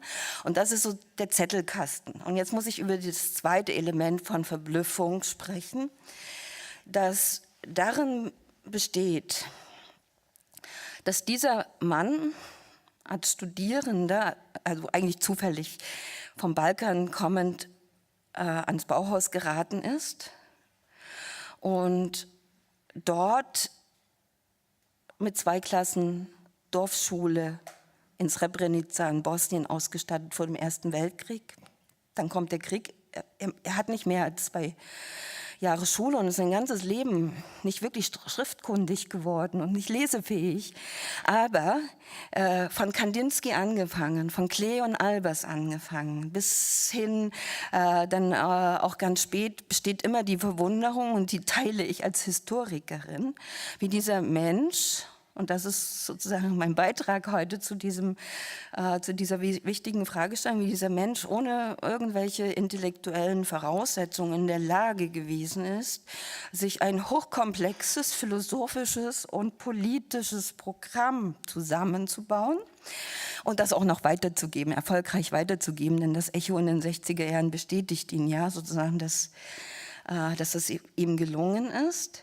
Das ist das, was ich jetzt verkürzt und mein Text etwas beiseite legen mit Ihnen einfach teilen möchte. Die zentrale These ist also, dass Selma Nagic, der 15 Jahre an seinem Curriculum gearbeitet, gezweifelt hat, mitunter schreibt er dann an Gropius, habe er schlaflos in Weißensee gesessen, weil er begreifen wollte, wie haben die mich zur Person gemacht, meine Meister im Bauhaus, wie bin ich selbst geworden und Himmels Willen, wie gelingt mir das weiterzugeben. Und auf diesem Wege entwickelt er ein unglaubliches, philosophisches, also wirklich ein Konzept, das einfach davon ausgeht, dass immer nur eine Generation für sich, das ist auch eigentlich der Gründungsansatz bei der Bauhausgründung 1919 gewesen, immer ein generationeller Zusammenhang, das aktuelle gesellschaftliche Programm festlegen kann und dass immer eine Generation unterwegs ist und der Lehrer ist nur geladen, Erfahrungen weiterzugeben. Also die erste Voraussetzung ist er muss die Schüler dazu bringen, dass sie ihre eigenen Gedanken formulieren. Er darf nichts projizieren, schon gar nicht Formvorstellungen vorgeben. Und das begründet er dann in einem Text, den ich vorgestern erst gefunden habe, in einer Weise, die hört sich an wie bei Heidegger abgeschrieben. Sein und Zeit. Ja? Jede Generation sozusagen beginnt neu. Das ist die Zauberformel der Moderne überhaupt. Wir finden das bei Ottavio Paz und so weiter, so in der gegenwärtige Moment, der gegenwärtigen Sekunde. Der Planer kann Tendenzen voraussehen. Tendenzen muss man sozusagen mit im Auge haben, aber das Leben gruppiert sich jederzeit um. Ein Bonmot von ihm ist immer, allein die Blutjeans sozusagen hat das ganze Gehausen verändert. Also diese relaxten Menschen sozusagen, die weniger Möbel haben, die nicht mehr bügeln und so weiter. Die ganze Gegenständlichkeit wird sich sozusagen ständig umdrehen und es gibt sozusagen keine Garantie, dass irgendeine Form oder ein Gerät oder wie auch immer auch wirklich eine Zukunft hat. Dieses sozusagen Drehen und Arbeiten in der gegenwärtigen Matrix, der gegenwärtigen Sekunde ist unter anderem sozusagen auch eine Message von Karel Teige gewesen. Und die zweite Geschichte dann ist, dass wir lernen, ich möchte dann jetzt doch in meinen Text zurückkehren, dass wir weiterhin lernen, dass oder uns vergegenwärtigen können am Beispiel dieses einzelnen Schülers, den alle liebten am Bauhaus. Wie gesagt, Kandinsky trifft ihn 1933 nach dem Bauhaus irgendwann nochmal und sagt, Selman, dass Sie mich kritisieren, zeigt mir, dass ich ein guter Lehrer war. Als wir uns zuerst trafen, waren Sie nicht fähig, ein Wort zu sprechen. Er ist Bestätigung für Graf Dürkheim, er ist Bestätigung für Klee sozusagen, als jemand sozusagen, der keine Voraussetzungen mitgebracht hat und in welch kürzester Zeit sozusagen er in dem Prozess ist, in dem Diskurs, seinen Meistern, seinen Lehrern widerspricht. Und selbst hat er für sich diesen Schlüssel erarbeitet. Ihm sei, und das erst weit fortgeschritten in den 60er Jahren, selbst als Lehrender eines Tages klar geworden, dass er die idealen Voraussetzungen für ein Studium, für ein erfolgreiches Studium und Leben mit dem Bauhaus gehabt habe, weil er intellektuell im Kopf frei gewesen sei. Ohne irgendeine sozusagen intellektuelle Idee von etwas und Vorbild, er wäre ein Schwamm gewesen für dieses Neue. Aber andererseits als Tischlermeister in Ljubljana ausgebildet, sei seine Hand schon so entwickelt gewesen. Wir kommen also jetzt bei dem Taktilen an. Taktil ist also einerseits sozusagen das Agieren in die Gesellschaft als Matrix und das andere sozusagen das Lernen, dass die Hand so erfinderisch, dass sie so geschickt ist, dass sie dem Kopf vorauseilt. Und die dritte Geschichte ist, und außerdem war ich streng gläubiger Muslim. Das heißt, ich hatte schon mit der Muttermilch gelernt oder erfahren, dass man nichts nachahmen soll. Dass man mit dem Werk seiner Hände zu Allah betet, war mir vertraut.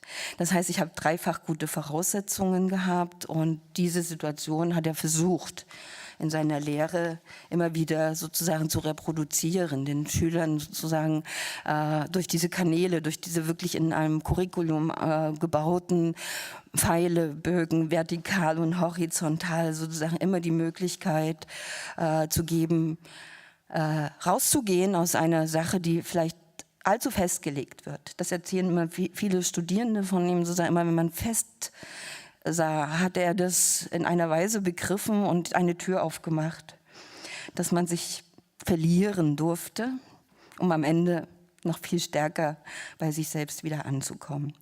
Soweit mein Beitrag. Es ist also einerseits ein Beitrag zur Geschichte der Bauhauspädagogik und andererseits vielleicht hoffentlich eine Erweiterung in dem Sinne, dass wir hier beginnen tatsächlich, und sie waren alle diese Bauhäusler in der zerstörten Deutschland 1945, sie waren sofort überall. Sie waren in der Presse wie Max Gebhardt, sie waren auf den Messeämtern, sie haben Ausstellungen gemacht, sie haben sich um Schulen gruppiert. Der Amsterdamer Widerstand sozusagen kam nach Dresden. Also sie haben sofort diese Rolle übernommen, die sie auch in Indien sozusagen von der Gestaltung, wir haben das gehört, sozusagen erwartet wird, das semantische System und die Verhaltensweisen einer Gesellschaft an einem Nullpunkt wieder mal völlig neu zu bestimmen. Danke für die Aufmerksamkeit. Thank you very much to all of you. This was a great panorama of very interesting, but also resonating contributions. I think there was a lot of resonance between each of the contributions, and I hope that had transpired to you as well. We don't have that much time left, about 10-15 minutes, because we have to prepare for the afternoon session and have lunch, and you probably also. So I'd like to maybe start with with 1-2 questions. There are of course a lot, and then immediately open up to the audience for questions. There is one to come back to your talk on the question of the imagined global community. I was wondering whether the building of such a community could actually learn from the Bauhaus and from the very organizational skills that have been kind of taught at the Bauhaus. Whether the very principle of co-op might actually could inform such a global endeavor and also inform the very imagination necessary for such endeavor. Maybe this is linking up your talk and Simone Hein's talk. Do you have you should have a mic also. Very good question. Absolutely central. I mean, Bauhaus was very important in this, creating this kind of network across global, worldwide. But it's interesting why I use this, the center and periphery, is that Cosmopolitan has been seen as, the center and the periphery, they're separate. And often, funnily enough, the center doesn't speak to the periphery. In the colonial, we have to think of world colonial order. Lots of countries were not directly involved, but the hegemony was always there. So, I'll give you an example quickly, that you have the center, we know where the center is, but let's take Argentina versus Spain. Met Borges, and he didn't like Borges, but Borges was a very unpleasant man anyway. But he was a great writer, and I think he was a Nobel laureate, and he always prided himself on being this cosmopolitan. Now, Buñuel had his final revenge. In his memoir, he mentioned something, an expression in Spanish which Borges has used. And he said, we don't say that in Spanish. That's the ultimate put down. So who is looking at whom? Okay. I won't go into the controversy because it is at the moment very controversial with Antonio Kwame Appiah has talked about cosmopolitanism, but that I finished too Aristotelian and too liberal, as it were.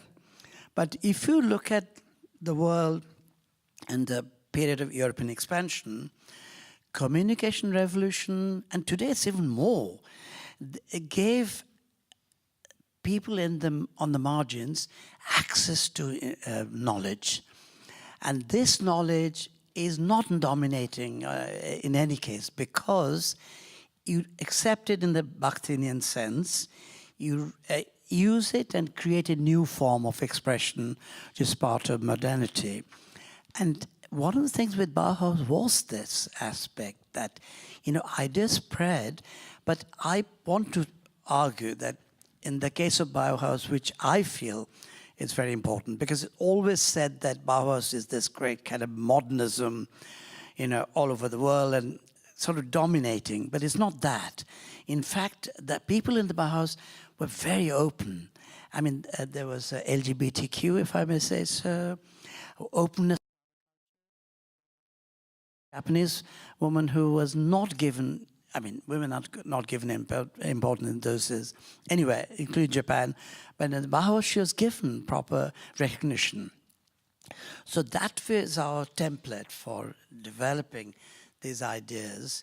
So I would definitely say that was very important in the case of Bauhaus. And my point is, of course, it's not Bauhaus, it's the art history. The history of Bauhaus. The narrative has been very much dominated by, we have to go back to Winkelmann and to Vasari, everything, there's perfection, the rest is all kind of following from there.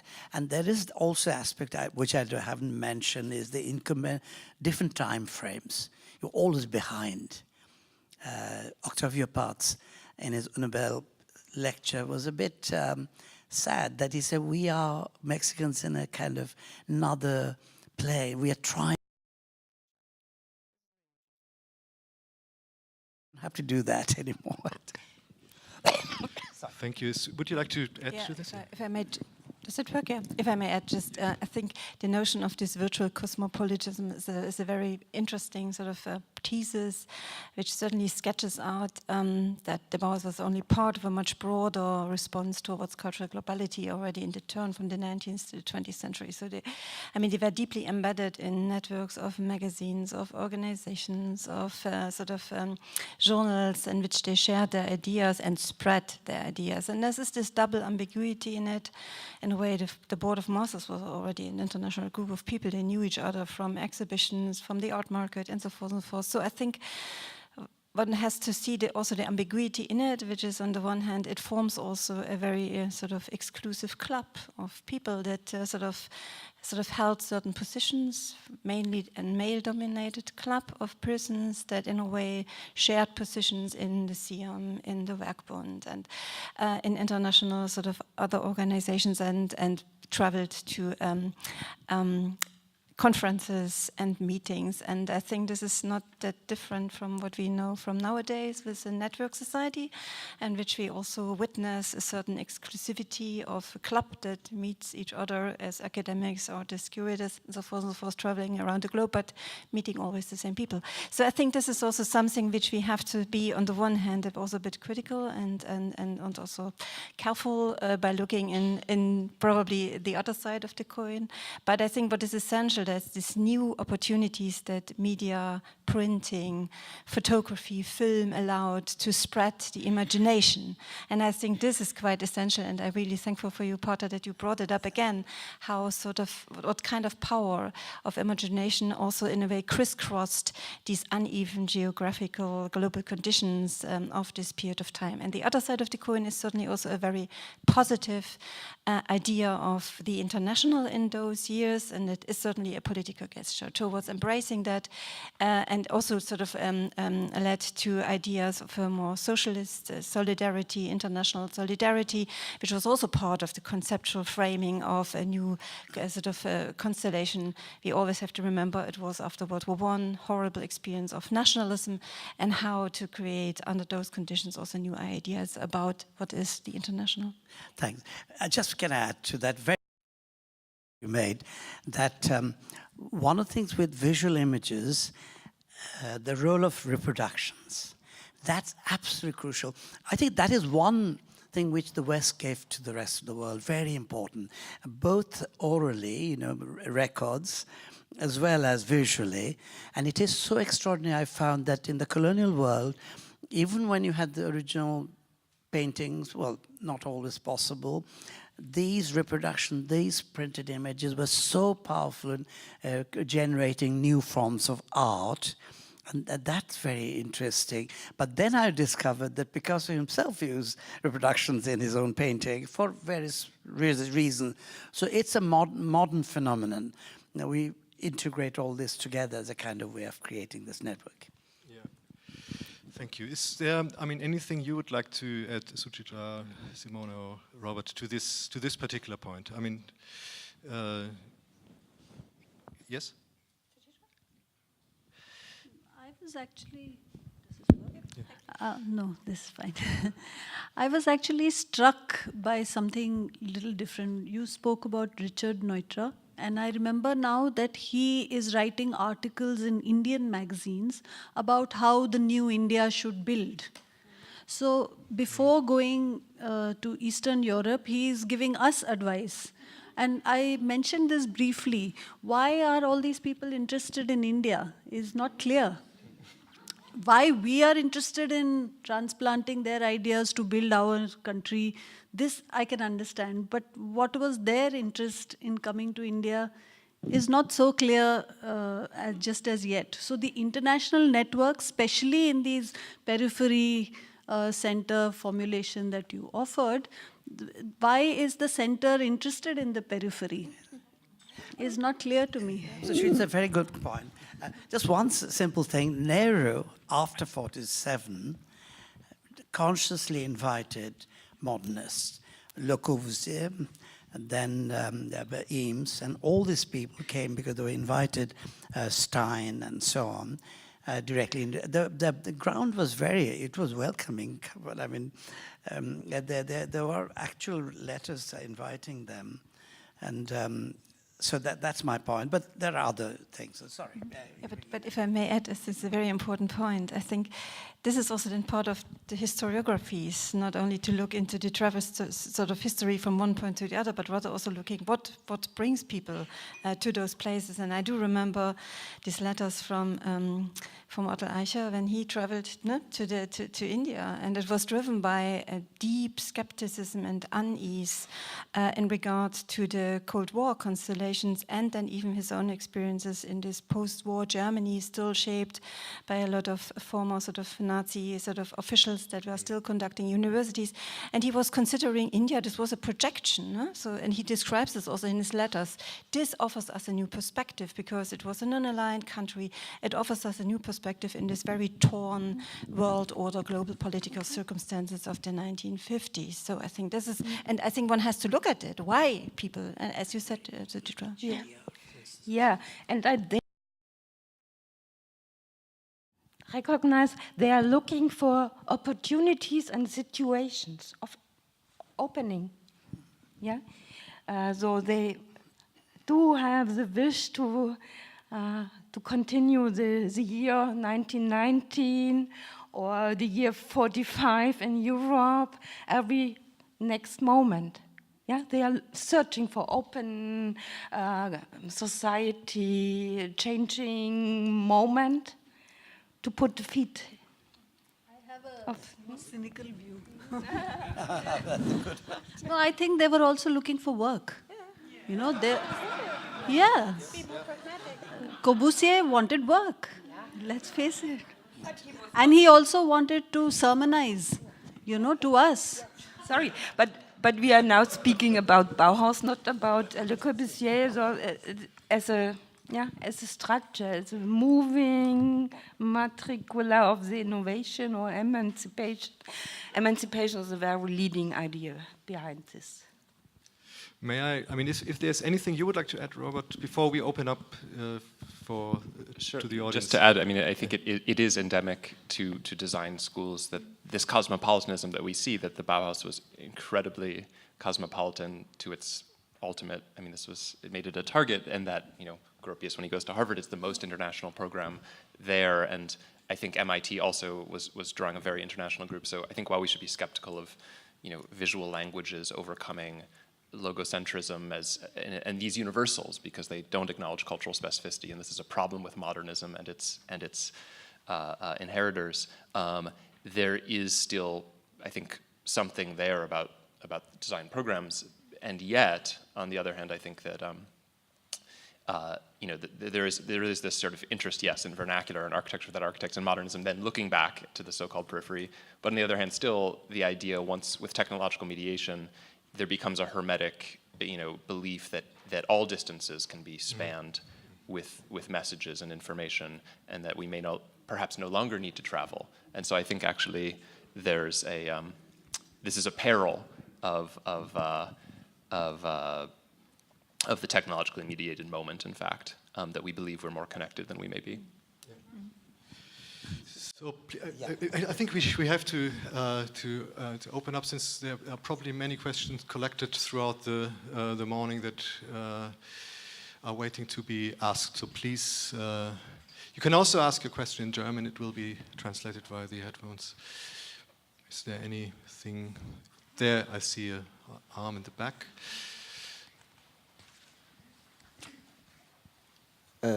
Thank you. I have a question for Suchitra about the kind of the shift in the design aesthetics in the visual culture in local or national, with the turn that happens from the recent turn in the ethnographic addition to your curriculum. and also in relation, and also the kind of references that are used during this transition, like because like it was clear at the beginning at the NID is more Bauhaus related, but then when it comes to these ethnographic approaches, which practice are you referencing in that sense, or the NID are referencing?